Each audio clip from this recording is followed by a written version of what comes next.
Hi guys, hope you're well. Are you coming in the workshop? Come on. Hi, welcome back. So eventually I'm going to hang the doors that we've been making over the last couple of videos onto the wardrobe, and then we're done. So when Banggood sent me some tools just after Christmas, this is one of the tools I requested and it's been sat under the bench ever since.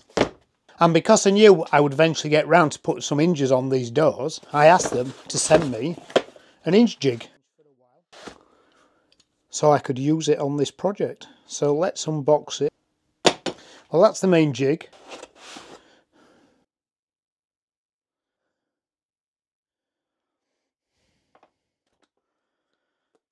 Forcing a bit. It's like a collet, a washer, a couple of spanners, a drill bit and an Allen key. Be nice if Banggood didn't send everything out in this packaging though. It's not very environmentally friendly. Let's put that away. Now, just for total disclosure, I've already owned, and I've had this for a few years, the Craig version. So it wasn't as though I didn't have a jig, but I thought it'd be nice just to have a go with this one. This Craig jig is very plasticky and also needs a clamp to clamp it down to the workpiece, where this one comes with its own clamp. Now, the first thing I notice on this, on the face, you've got some dimensions. You've got a 3, 4, 5, 6 millimeter offset from your hole to drill the hole. You've got an offset of 3, 4, 5, 6 from the edge. Works very similarly to the Craig one. The Craig one just put a screwdriver in there and adjust it. Now, I've always had the Craig one set at 6 millimeters, and the reason I've had it set at 6 millimeters is I once took a cabinet hinge off a pair of pre-manufactured doors and just put the jig in, and 6 millimeters is what they were. So every time I've used this jig, I've just left it at 6 millimeters. So I'm going to do the same for this. I'm going to take these two little knurled screws out and put them in the 6 millimeter hole, which is this hole here. Now, the other thumb screw here to fit in that hole or that hole is actually to use as an end stop. So you can use that to reference from the edge of the workpiece, like that. And then it should be just a case of pulling that and clipping it on. Might need adjusting. In fact, it looks like it is adjusted. So we just need to wind that up. It'd be nice if this actually could adjust this without a spanner, maybe. That's got it. Right, tighten that up at that. So just a little bit of setting up to do there. But once we're locked into the thickness, I should just sit on the edge of the door there and lock off like that. Well, yeah, it's got all that. That's very secure. I've got my 6mm spacing and I'm secure for the door. I'm not actually going to use this 68mm spacing if you've got that pin in. I'm going to move mine a little bit further in, but I'll come on to that in a minute. And then guide drops in there, twist it to lock it off. Put the drill bit in there, twist, lock it up. Right, so now I need to set the drill depth. The little brass washer goes on there. By the way, no instructions come with this kit, but the instructions actually on their website, so this is how I know how it works. And then that drops on there. There's a depth guide, lock that off, obviously. Okay, so that's how that part of the jig. I'm going to remove this, because I'm not going to use that. I'm going to put my hinges in 120 millimeters from the edge, because pretty much that's standard spacing. For go and screw your kitchen door off and have a look at the spacing from the edge. They pretty much all seem to be manufactured in the factory at 120 millimeters. So because of that, every time I've fitted doors, I've just kept that spacing. So it's just ingrained in my brain now. See that? There's a little indentation there on the jig. One there and one there, actually. So when I put that on my door, I can line that little indent up with them lines and then just lock it off. So the next thing I need to do is set the depth of the cutter. So these are standard B&Q hinges. I've got piles and piles of them from purchasing stuff at B&Q over the years. B&Q, of course, is like the UK version of Home Depot. So they're just straightforward, cheap cabinet hinges, £2 a pair, or probably not these days. Nothing's £2 a pair these days, is it? So I need to set this hinge at 12mm. But also on this hinge jig, there's this little flange here, which is a couple of millimeters. So I need to make sure that I compensate for that. So really I need to be about 13mm deep. So I need to set that, and it's in there, 13mm. Right, I've got a bit of timber here that's 12mm, so just use that as a guide. Put that on. Drop that down. There we go. Just. So that should now be ready to drill. Now, I'm not foolish enough to make my first drill on my door. Let's get a bit of scrap and try that.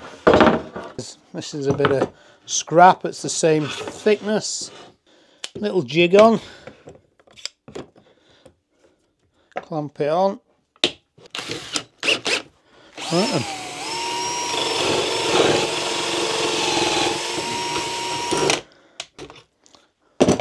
At least a bit sharp, which is good, but that doesn't look deep enough, so that's okay.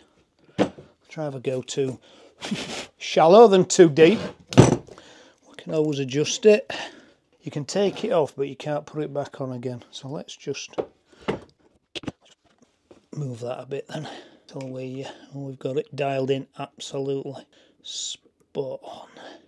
Without, of course, the spur on the front of the cutter coming through the face of the.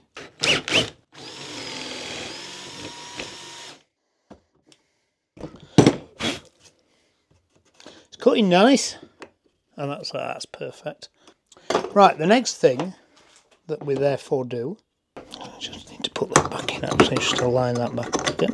So that's the hole drilled for the main body of the hinge, but we've also got the two mounting holes to drill, and this guide lets us do that.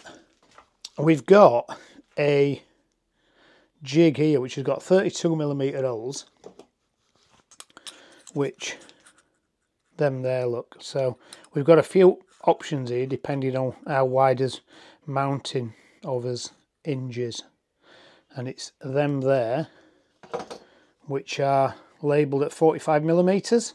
So if I put that in there and drill through them two 45mm, I'll use my Festool drill for this, that should give me the pilot holes for mounting that hinge.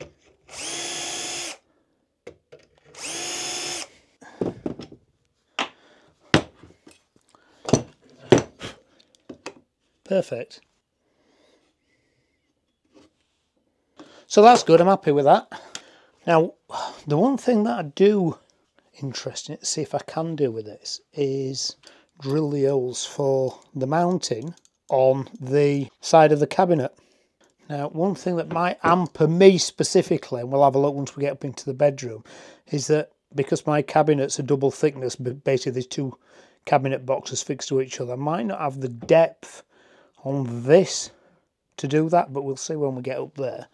But in terms of fixing the hinge that in, I wonder whether we can do it. Now, in the past, I've always used one of these. These are a lovely little jig for £1, or used to be £1, to mount the jig there on the end. So there are your two mounting holes. You just put that on there, draw your line. So when I've drawn my 120mm lines, draw the 120mm lines on your cabinet, mount that line up with that V, put that on, and then that hole there and that hole there is your mounting hole. Now let's see whether this can do that. I'm not sure whether it does that or not. I'm just wondering with all these holes in, if there's a using them two there, so I could transfer them two to them two holes there. I guess that's what the plan is. So these three, this is nicely engineered actually. Anodised aluminium. These little steel knurled drill guides. If I put this back on there, am I going to line up with them? So that means I can then fix my cabinet hinge like that onto the side of my unit. That's good, I like that. In fact, I really like that.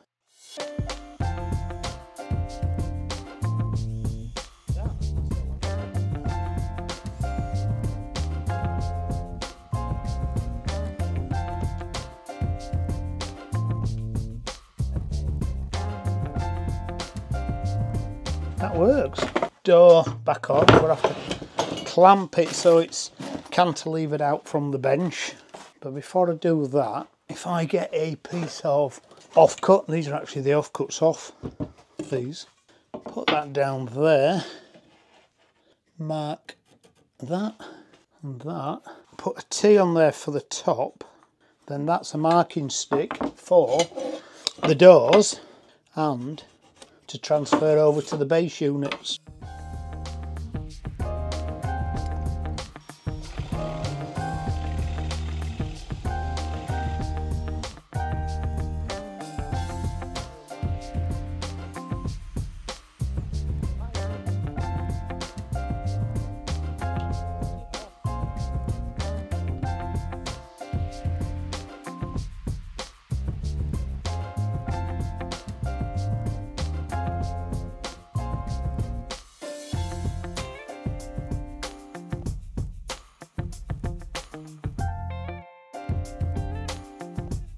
Go and put a door on. To go inside, I'm going to need that, them, a little drill bit. I'll put that in my pocket.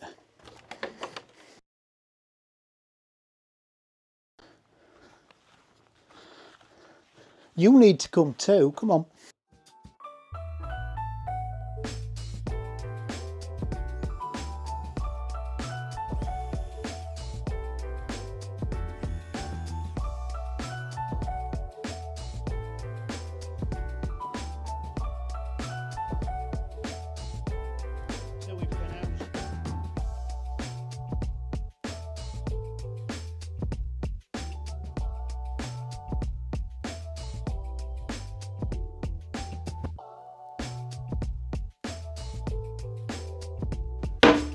Ooh, that looks a bit better. Hello. Now I've got two fitted, I might as well just go into mass production zone and do the remaining 4 all at the same time, and then I'm not backwards and forwards between here and the bedroom.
If I remove the clamp mechanism from the jig, it's perfect then for aligning the fixing plates on the face of the inside of the cabinets. Just take them out, because I don't need the clamp. I'm not using the clamp for the sides of the units.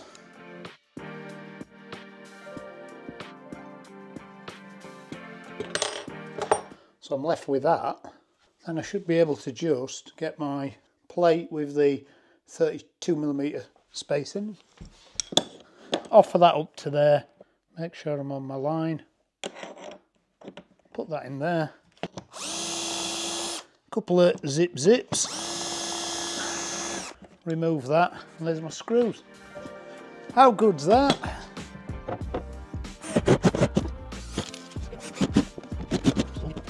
What I need to do is set these 2 opposing doors so they have a consistent gap down the middle, and these work fine, so they're not binding here. And then I can address this. And what I plan to do is just run the track saw down again, which means I've got to walk around with the doors again, just to create that correct gap there. So at the moment, that gap down the middle is a little bit probably too small at the top and a little bit too big at the bottom.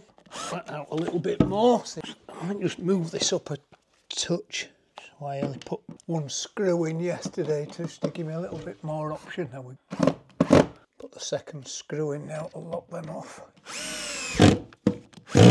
In terms of height now, they're both perfectly even, but the gap at the bottom there is, I don't know, 4 millimeters up to a millimeter. I just need to just play around with them to get that gap even as well. Okay, that's even the gap up. That's even. That's okay. Leave that there for the minute and we'll do this other pair.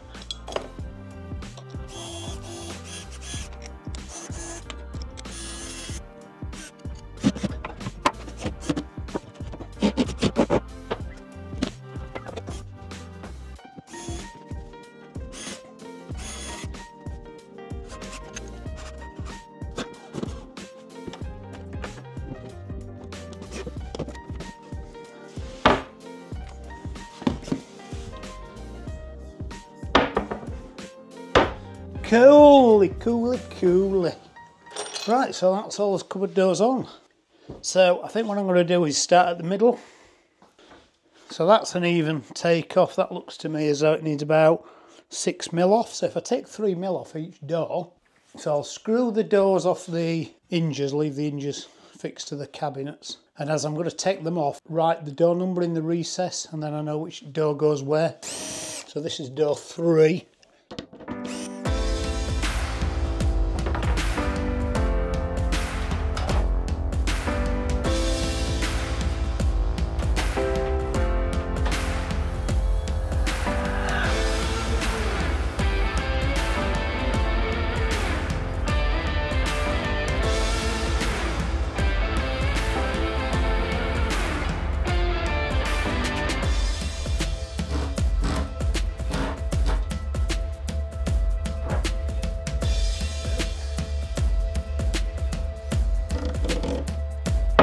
Hey, brilliant. Right, that's them fitted. Just need to fasten my jig back together now. It's been really useful, this. Back in storage for the next doors that I need to build, which won't be long actually. I'll be doing some more for downstairs. So a nice little tool this. Thank you, Banggood, for sending it. Handle 23 mil, 3 mil.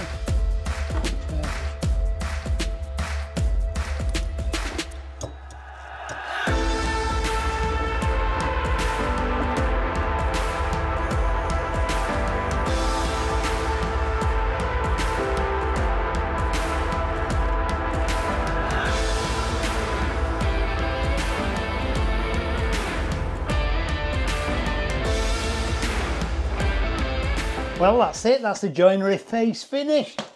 Hey, these things have just taken forever. The last thing I'm going to do tonight is just run some decorator's caulk around the gaps here between the mouldings and the panel. Just let them set and then they'll be ready to paint.